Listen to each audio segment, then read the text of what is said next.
The idea of the steel spar goes right back to the early days of logging, when steam winches were in use.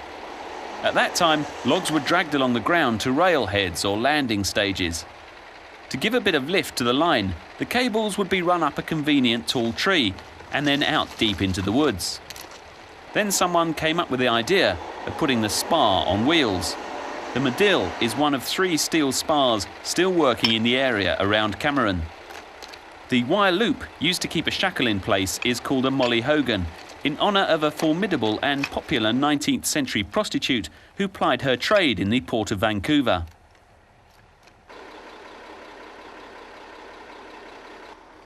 When you watch the men handling the blocks and cables, it's reminiscent of big ship technology. Which is hardly surprising, because many of the early loggers were seafarers who jumped ship for well-paid jobs in the woods. Their seagoing expertise with moving large bulky objects, such as cannons and cargo, was directly applicable to logging.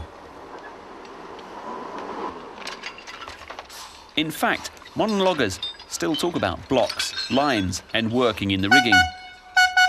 The system of signals these men are using also goes back to the steam era.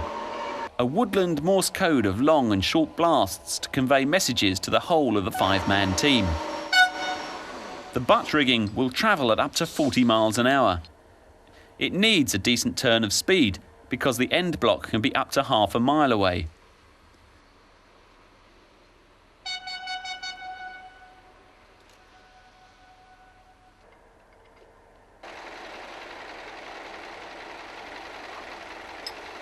The men get well clear of the logs before they give the signal to move.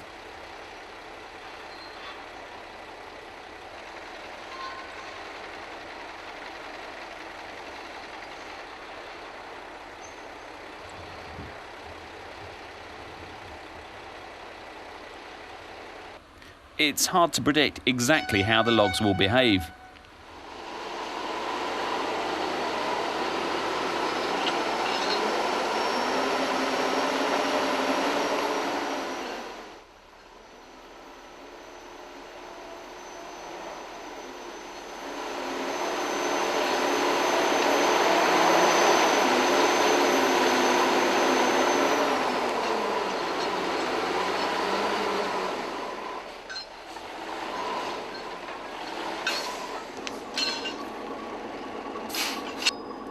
At one time, a boy was employed to pull on a jerk line that sounded the whistle on the steam winch.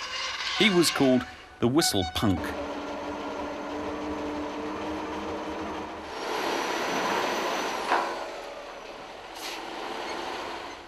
Now the hooter is activated by a radio signal sent from the belt buttons all the men wear.